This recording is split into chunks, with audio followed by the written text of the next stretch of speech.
Hello friends, welcome to the back my channel. मेरे channel पर आपका बहुत बहुत स्वागत है। दोस्तों, कल हमने पॉलिटिकल का चैप्टर जो सिक्स्थ है न्यायपालिका, उसका फर्स्ट पार्ट किया था। अगर आपने वो फर्स्ट पार्ट नहीं देखा है तो डिस्क्रिप्शन में मैं लिंक दे रहा हूँ, पहले जाकर वो देख लीजिए। आज इसके आगे हम बात करेंगे भारत का सर्वोच्च न्यायालय जो होता है उसके क्या क्या कार्य होते हैं। सबसे पहले पॉइंट देखिए, इसके फैसले, जो सर्वोच्च न्यायालय होता है उसके फैसले सभी अदालत, जो छोटी मोटी अदालत होती है उनको मानने पड़ते हैं। यानी कि जो एक सर्वोच्च न्यायालय होता है वो किसी भी कोर्ट में चल रहे केस को या तो रुकवा भी सकता है या फिर किसी दूसरे राज्य में भेज भी सकता है या अपने पास भी उसे बुला सकता है। यानी कि सर्वोच्च न्यायालय के फैसले सभी को मानने पड़ते हैं क्योंकि ये सबसे बड़ी अदालत होती है। अब देखिए, यह उच्च न्यायालय के न्यायाधीशों का तबादला भी कर सकता है। यह उच्च न्यायालय के जो न्यायाधीश होते हैं, जो सुप्रीम कोर्ट से नीचे होते हैं, उनके न्यायाधीशों का तबादला भी कर सकता है। यानी उसे और किसी यानी उसका ट्रांसफर भी कर सकता है। यह किसी अदालत का मुकदमा अपने पास मंगवा सकता है। जैसे मैंने अभी बताया, किसी भी अदालत में चल रहे मुकदमे को सुप्रीम कोर्ट अपने पास बुलवा सकता है या उसे दूसरे किसी अन्य उच्च न्यायालय में भिजवा सकता है। यह किसी एक उच्च न्यायालय में चल रहे मुकदमे को दूसरे उच्च न्यायालय में ही भिजवा सकता है। अभी हमने सर्वोच्च न्यायालय के कार्य देखे थे। अब देखते हैं उच्च न्यायालय के क्या क्या कार्य होते हैं, कि इसे कितनी शक्तियाँ प्राप्त है। निचली अदालतों यानी जो जिला अदालत है उनके फैसलों पर की गई अपील की सुनवाई कर सकता है। यानी कि जिला अदालत में अगर कोई केस सोल्व नहीं हो रहा है तो ये उसे अपने अंडर में ले सकता है, उसे अपने मतलब अपने पास बुला सकता है उच्च न्यायालय। मौलिक अधिकारों को बहाल करने के लिए रीट जारी कर सकता है। यानी कि मौलिक अधिकार जो होते हैं उनको बहाल करने के लिए भी ये रीट जारी कर सकता है। राज्य के क्षेत्र अधिकार में आने वाले मुकदमों पर निपटारा कर सकता है। यानी कि जितने भी मामले हैं जो राज्य के क्षेत्र में आएंगे, यानी राज्य के क्षेत्र में आए, उनका निपटारा कौन करेगा? उच्च न्यायालय। और जो राज्य से ऊपर जो होते हैं, राज्य से ऊपर जितने भी मुकदमे आएंगे उनका निपटारा कौन करेगा? सर्वोच्च न्यायालय। और जो अब थर्ड देखिए, जो जिले में जितने भी यानी कि राज्य से भी नीचे जितने मुकदमे आएंगे छोटे मोटे, उनका मुकदमा कौन निपटारा कौन करेगा? जिला अदालत। यह अपने अधीनस्थ अदालतों का पर्यवेक्षण और नियंत्रित करता है। यानी कि राज्य के अंदर में जितने भी अदालत आते हैं उनका ये, जितने भी जिला जिला अदालत आते हैं, छोटी अदालत आती है, उनका ये नियंत्रण भी रखता है। अब हम देखते हैं जिला अदालत के कार्य। जिला अदालत के क्या क्या कार्य होते हैं? जिले में दायर मुकदमों पर की गई सुनवाई जिले में दायर मुकदमों की सुनवाई करता है। यानी कि जिले में जितने भी छोटे मोटे काम होते हैं उन मुकदमों की सुनवाई जिला अदालत करते हैं। अगर उससे बड़े काम होंगे तो उच्च न्यायालय में जाएंगे, अगर उससे भी बड़ा कोई मुकदमा होगा तो वो सर्वोच्च न्यायालय में जाएगा, जो कि भारत में सिर्फ एक ही होती है।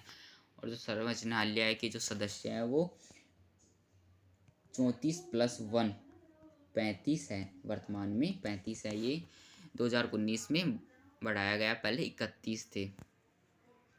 तो आपको ये याद रखना है, ये इम्पोर्टेंट है। निचली अदालतों के फैसले पर की गई अपील की सुनवाई करता है। यानी कि जितने भी निचली अदालतों के जितने भी फैसले होते हैं वो जिला अदालत ही संभालता है।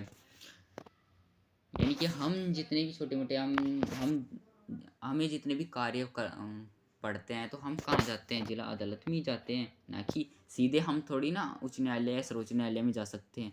हम तो जिला अदालत में जाएंगे ना।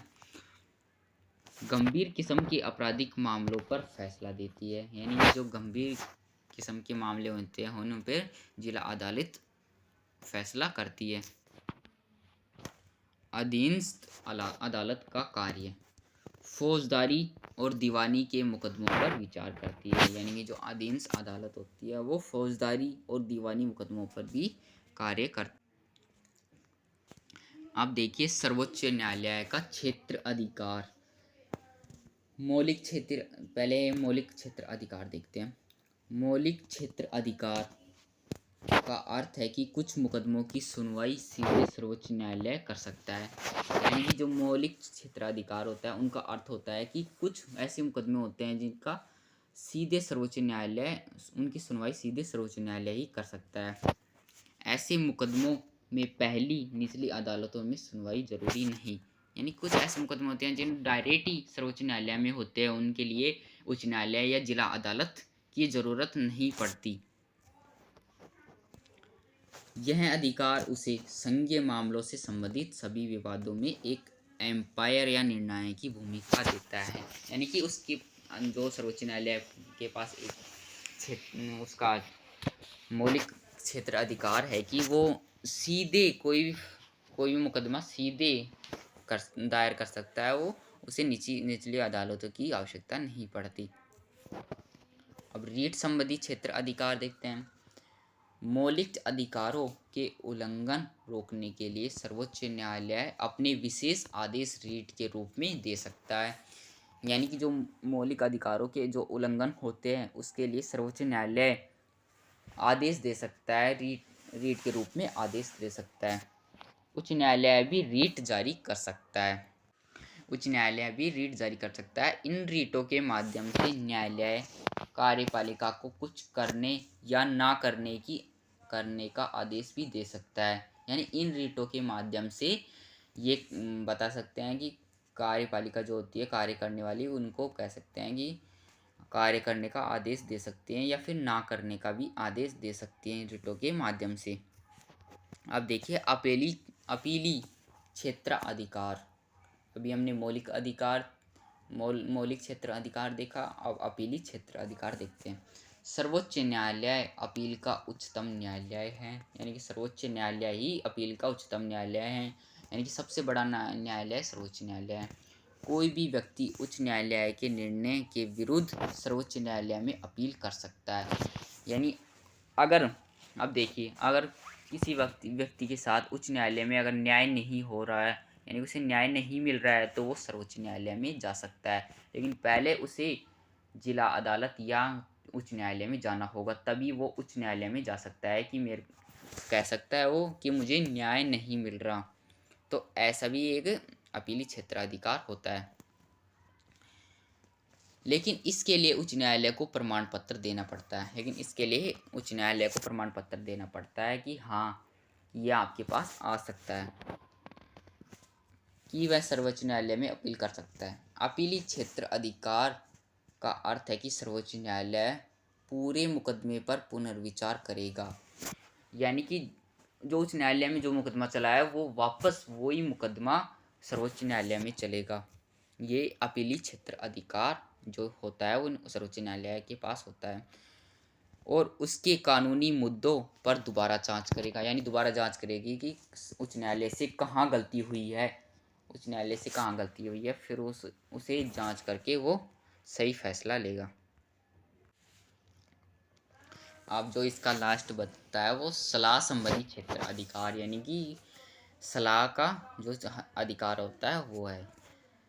मौलिक और अपीली क्षेत्र अधिकार के अतिरिक्त सर्वोच्च न्यायालय का परामर्श संबंधी क्षेत्र अधिकार भी है। यानी कि मौलिक अधिकार और अपीली क्षेत्र अधिकार, ये दो अधिकार के अलावा सलाह जो कि परामर्श भी ले सकता है वो उच्च न्यायालय और उच्च जिला अदालत से तो परामर्श लेगा नहीं, उच्च न्यायालय से वो परामर्श ले सकता है कि ये मुकदमा तुम्हारे यहाँ क्यों नहीं हो रहा।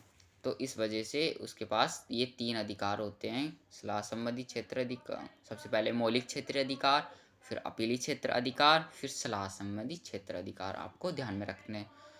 ये चैप्टर यहीं ख़त्म होता है। आप इसे बुक में अच्छी तरह से पढ़िए, आपको पूरा अच्छी तरह से समझ में आएगा। अगर वीडियो नहीं समझ में आए तो इसे दोबारा देखिए। ठीक है, अगली वीडियो में मिलते हैं, तब तक के लिए बाय, धन्यवाद।